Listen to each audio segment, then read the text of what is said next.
All right, let's say that you have every intention of coming back to the district next year and using this iPad again, but you might win the Publishers Clearinghouse sweepstake in June, and so you're not going to come back, and you don't want to leave personal information on your iPad.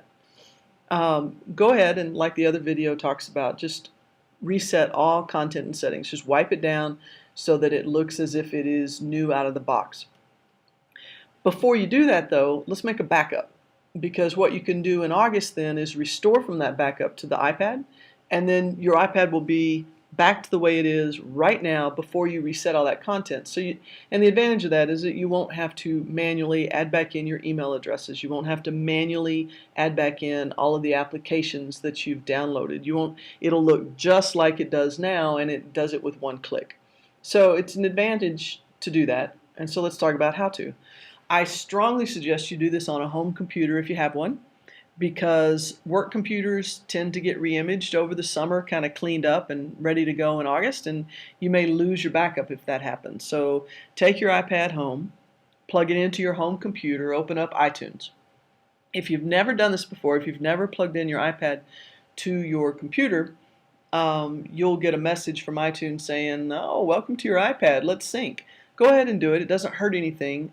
Click on the affirmative answers throughout and get it synced up. And once that happens, your iTunes window will look something like this, and then down on the left-hand side in the navigation pane, you'll have your iPad will show up under Devices. So when I click that, I get this window, and what I do to back up is I click Backup Now. And that's going to make a backup of your iPad as it is at that moment, and it's going to put that backup on your computer.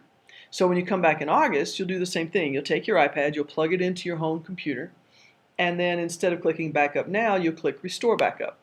And when you click Restore Backup, it'll say choose a backup to restore.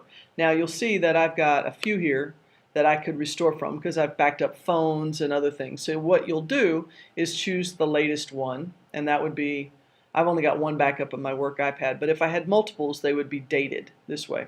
So Jan's work iPad and restore. I'm not going to do that because I don't need to restore it. I just backed it up 20 minutes ago.